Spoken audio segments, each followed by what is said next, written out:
Ito-try natin kung talagang gumagana nga itong 25 pesos na quarter pounder ng McDonald's. Ayan. So, i-redeem natin yung sayo. So, meron tayo ditong dalawa, no? Kasi ang names ay Jeremy and Rafael. Ay, nako, ahaba ng pila sa McDo. Ayan. Hindi naman. Maliit lang yan compare sa ibang pila. Ayan. So, andito na tayo sa McDonald's Lores. Ayan. So, dito hindi masyado mahaba ang pila, no? So, dahil meron tayong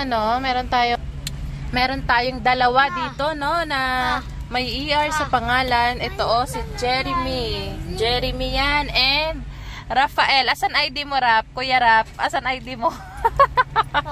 Na may daladalang ID para sa ating ayan, may ID si Kuya Rap, Rafael, para sa ating 25 pesos na quarter pounder ng McDo, diba? So, syempre dapat pag may mga ganyang balita, i-avail natin yan para makamura tayo, diba? Kasi yung regular nga na McDo, ang mahal eh. Yun pa kayang quarter pounder. Hindi na tayo papasok. So, this is your day kasi pareho kayong may E at saka R sa pangalan and meron akong 50 pesos, ililibre ko na kayo. Basta sa akin yung isang buong burger. Ayan. So, hindi tayo order ng iba pang burger or iba pang meal nila para ma-feel natin yung 50 pesos natin talaga. Kasi pa nag-order tayo dyan ng chicken, pa nag-order pa tayo ng mga usual natin na ino-order or kinakain, at nag-buy tayo dyan ng 500 pesos. Parang hindi natin ramdam yung 50 pesos. So, ngayon, drive-thru tayo para lang sa 50 pesos. Okay? Syempre, meron tayong McDo app.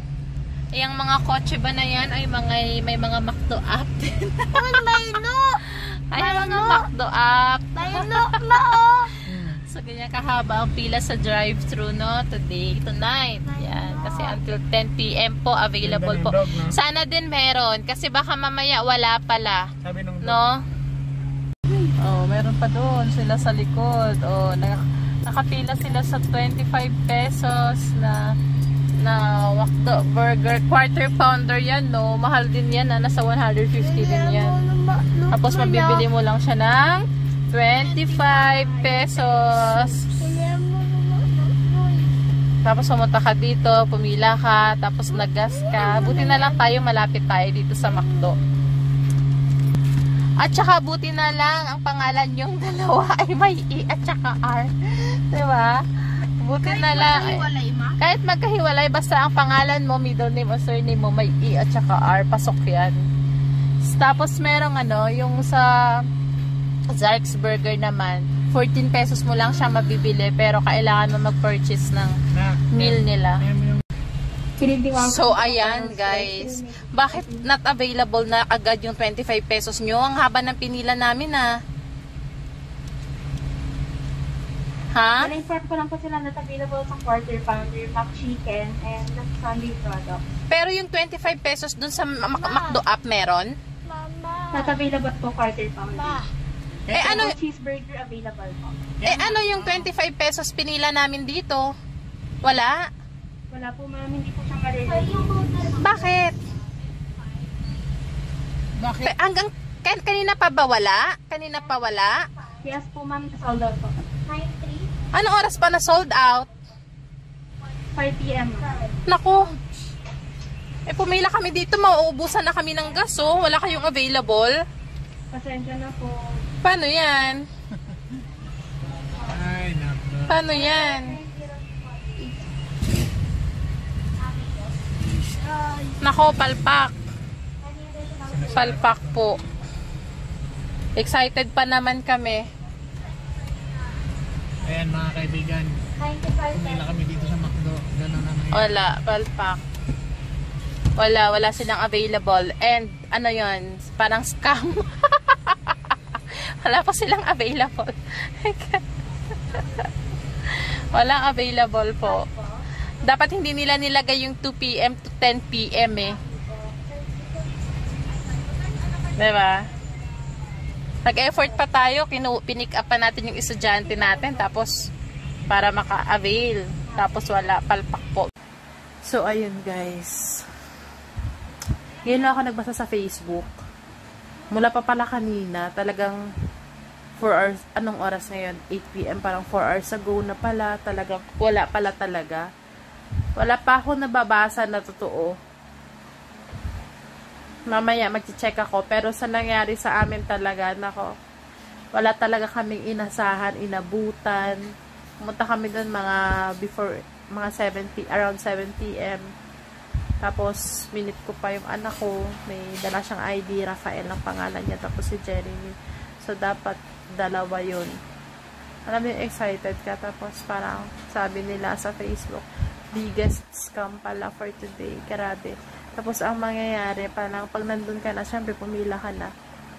Tatanungin ka nila kung gusto mo ba mag-avail ng ibang burger kasi yun daw ang available. So syempre, kakainis yung ganun, diba? Parang excited ka pa, kasama mo pa yung mga anak mo. Tapos yun nangyayari. Anyways, guys. Next time na magpa-promo kung hindi totoo. Diba? Kasi dapat na-anticipate nyo na yan eh. Ang dami yung McDonald's, Philippines, ano ba yan?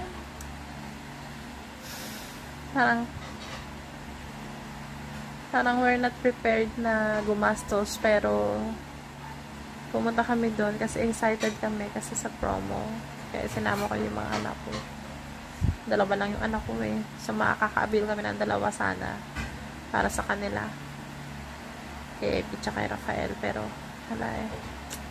Kaya pag uwi parang lupay-pay bagsa kasi ang haba ng pinila mo, ano ka ng gas papunta doon, tapos empty na nga yung gas namin, kaya nakabahan din ako mamaya. Ako pag tumirik to, yung ER na to, talagang sa ER ako pupunta sa stress. Ay nako. Anyways guys, wala naman masama kung paniwala tayo kasi hindi naman tayo nagja-judge kung talagang real or not, pero laki ng pangalan ng McDo eh, para tayo paglulukuhin. Next time no, pag nagpa-promo, wag yung promo lang ng promo. Dapat nag-isipang mabuti kung sufficient ba yung stocks nyo or kung ano, kasi parang ang daming bad reviews sa inyo tuloy, nakakainis. I love McDo pa naman, pero okay, I can't say a word. Next time na lang siguro given Antipolo pa kami kung magbasa ako ng reviews bago ako nagpunta dun, kaya lang Antipolo kami, so iniisip ko na mas lesser ba yung population dito sa amin, Angono, ganyan, Antipolo branch, Flores branch, lesser ang tao, kaya possible siyang available. Hindi din ako nakapag-isip. Ang feeling ko lang din talaga, bilang syempre nanay ka, excited ka, diba, para sa mga anak mo. Pero, na-frustrate tuloy ako. Parang, okay, next time, wag na asa sa promo. Wag na lang. Okay? Mahilig kasi tayong mga Pinoy mag-avail ng mga ganyan eh. Sa iba naman kasi tama. Example ko na lang si Jayco Nagpa-promo si Jayco, totoo talaga. Yung 2 dozen mo, parang nasa 300 something lang. Totoo talaga yun. Kaya, depende sa mga brands. Minsan kasi meron talaga. Totoo. First time ko sa McDo, na may pagganyan silang promo na nalaman ko. Tapos quarter pounder pa. I mean, kung sana naging regular cheeseburger na lang. Tapos 25 pesos. Okay na yun. Malaking bagay na din naman yung 25 pesos, diba? Or yung discount from 50 pesos maging 25 pesos. Okay na din sana yun. Pero kasi, talaga yung mga tao umasa eh. Siyempre, quarter pounder yun eh. Nasa around 150 pesos. Tapos, wala. Hindi totoo. Diba? Next time, no? Ay, nako. Sana wala na next time na katulad nito. Tsaka shoutout no sa ibang mga brands. Sana next time pa nagpa-promo tayo. Para totoo naman. Okay? Kasi napagod ako sa totoo lang, guys. Sobra. Parang pagod ka na. Parang umasa din yung mga anak mo. Tapos ganun. Anyways, good luck sa mga pumipila pa.